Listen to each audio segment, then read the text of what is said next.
reviewing a video from Mike Jones, aka the baby-faced apologist. Doesn't matter if you have a goatee, man. You still look like a kid. All right.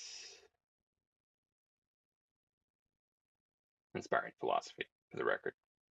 All right. I'm going to get my computer glasses on. For the record, these are not prescription. They're just computer glasses. Why am I saying that? I don't care if you think they're prescription.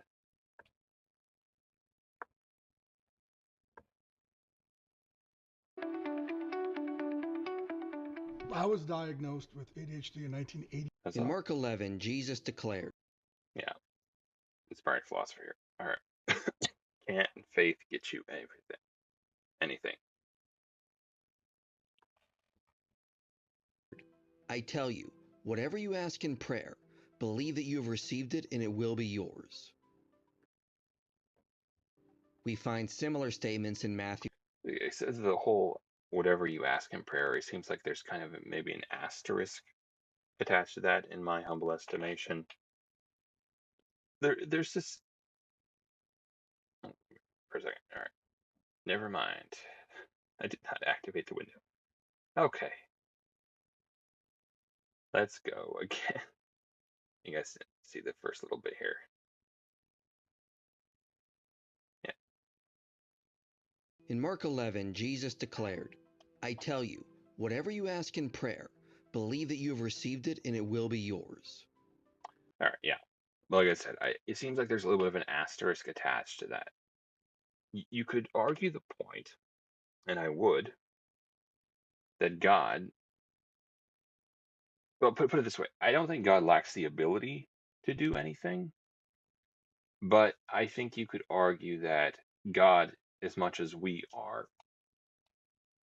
is a slave to himself, right? And you could sit across the table from someone and say that I have the ability to try and reach over this table and try to strangle you. That's where my mind went. Don't think too much into it, yes.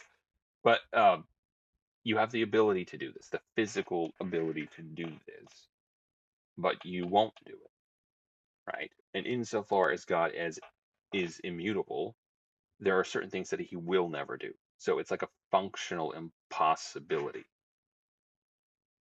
right? So this is kind of like, again, anything asterisk, right? We find similar statements in Matthew and John. The problem is, Well, it's like you could also put in terms of, okay, so a person says, ask me anything. There are also assumptions inherent in that, like, don't ask me to murder someone because I don't want to do that. But it's actually, there's a Whitest Kids You Know video where a kid gets a genie and he's kind of a degenerate. So, he has the genie kill his um, teacher, he has the genie help him essay a girl, and he has the genie help him become president. Yeah, so it seems like if God gave us, if that was just like a literal statement, just ask me anything and I'll give it to you, you would end up with maybe types of situations like that. Uh, so I don't think that'd be super great. Not a super blithe thing to happen. I'm sure you can think of What's it? Whatever you ask in prayer, receive in faith. Whatsoever you ask in my name, this I will do. Father may be glorified. many things that you have asked for in prayer and have not received from God. But the verses suggest that we should be able to ask for anything and receive it. Non-Christians use these verses to claim Jesus is a liar. When I was a Christian, I asked so many things in Jesus' name. I had faith. I had so much faith. And those A little glazing of themselves, but all right. things just didn't happen. If you're a Christian and you've ever prayed, No, it's a saying, a colloquialism, not a colloquialism. Maybe that is what it is. I don't know. A platitude.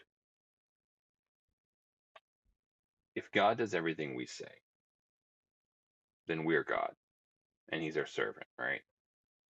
Like the dynamic completely shifts. If God does everything we want, then like it kind of defeats the point. God is the smart one here, right? He's literally the smart kid here. Like, so yeah, ask me anything and I'll give it to you.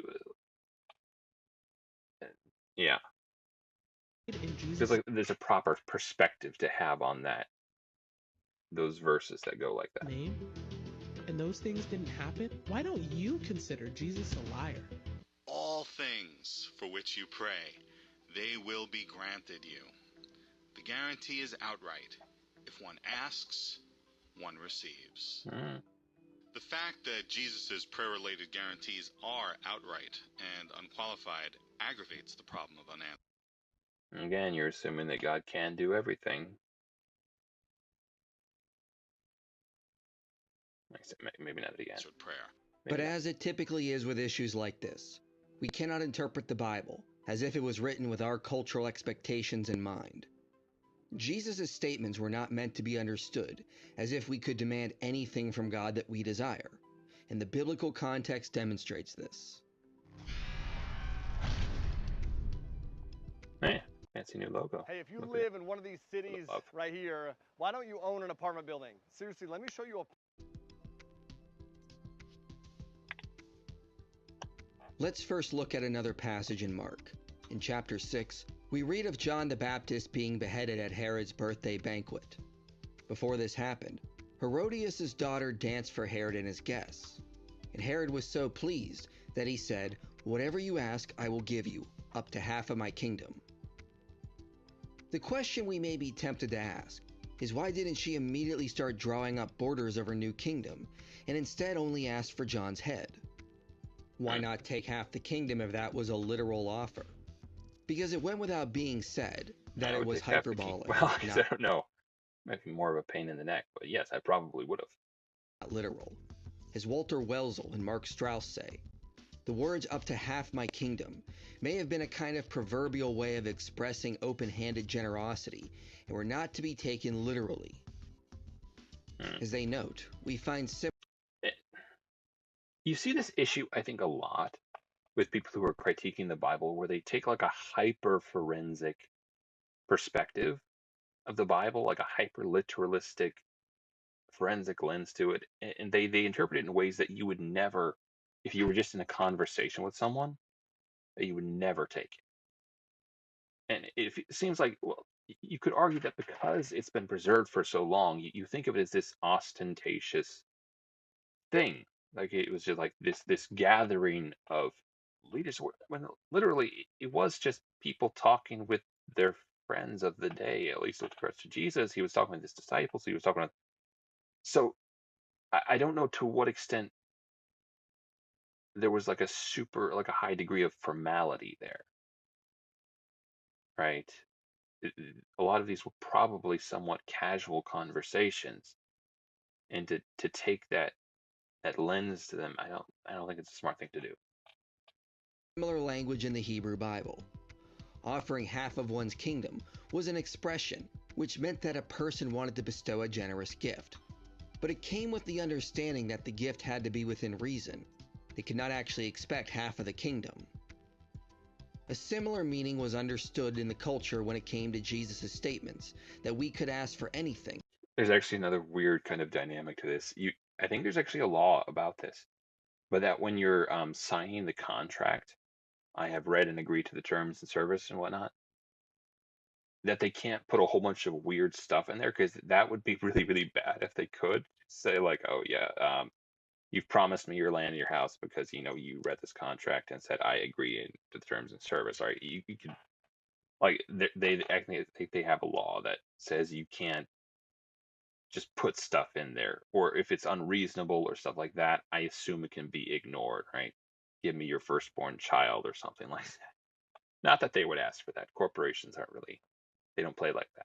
It would probably be something more white collar crime, if they were to do something. And it would be given to us. Given that Jesus is king, his statements were understood with the same hyperbolic meaning of a king granting favor to his loyal followers. It is not the Looks like Javier Bardem. Jesus was claiming he was a genie and he would grant our every wish.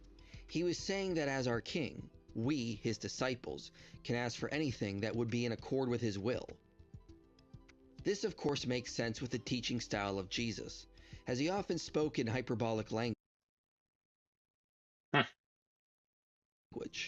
As Awesome James T. beard. O'Connor said, Jesus often spoke in hyperbolic language, which very few would interpret as being his final or full word on an issue.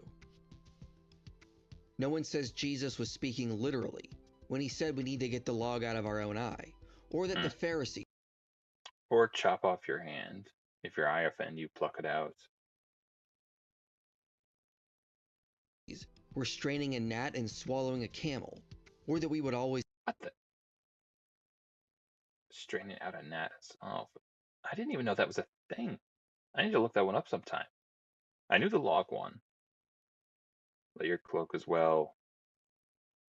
have to give up our clothing if someone demanded it. These are hyperbolic statements meant to drive home a deeper meaning. With the last one, Jesus is saying that we should make an effort to be generous and go above and beyond what is required. It isn't a command to always be taken advantage of. If we look at the full context, A point can be argued that allowing a bad person to do bad things, even if you're heaping coals of fire upon their head, that is a thing. Like being kind to someone who's been mean to you is a thing. But, allowing people to do bad things and continue doing bad things, it's not good for them either. At some point, they might get into trouble that, like, they're going to look back and say, dude, you could have stopped me. Because, like, as a child, especially, that's what would happen. Like, you need to stop that as much as possible, especially if the effects themselves are bad. And they don't, never mind. Point being, stripes of a friend, kisses of an enemy. Okay? That's from Proverbs. in Mark, in the parallel passage in Matthew, we see hyperbolic language and imagery that was typical for Jesus. For example, he said, "Truly I say to you, whoever says to this mountain, be taken up and thrown into the sea, and does not doubt in his heart, but believes that what he says will come to pass, it will be done for him." That would be super weird if people were just throwing mountains into seas. Donald Hagner notes this is hyperbolic.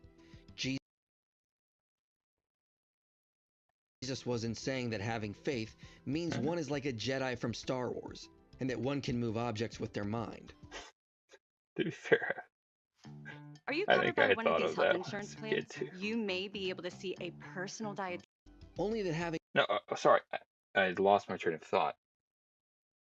You're probably gonna be done with this, but like there's this notion of I was talking about the notion of like if everyone was just tossing mountains around.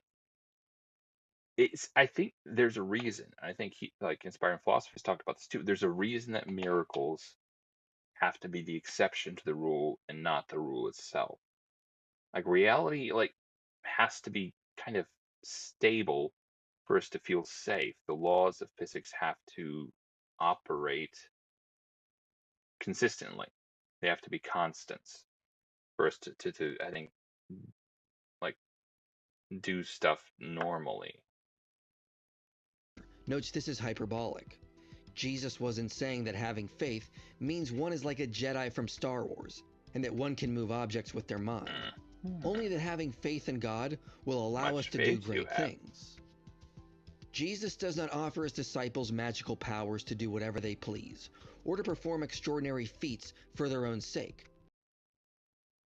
There's actually also a weird dynamic that just because God gave people powers didn't necessarily mean they were good individuals or that they were saved. You have Balaam, talking donkey guy, Old Testament, right? He whom or like the persons who he would bless would be blessed, the people who he would curse would be cursed. And maybe it's not expressly stated that that was a thing from God, but he did have quote unquote magical powers, right? At the end times when people say we cast out devils in your name, God says, I never knew you. So it's not maybe as cut and dried as, oh, he has spiritual powers, he must be of God.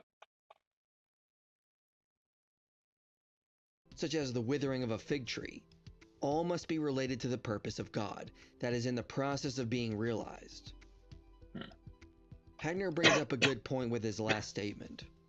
Prayer is meant to be about the purpose of God. It is not, as many assume, a wish list we bring to God for fulfilling all our desires. All right. I'll say that's a drop in the mic. Oh goodness, I'm sorry. Yeah, you can go check out this video if you want. Can faith get you anything? By Inspiring Philosophy.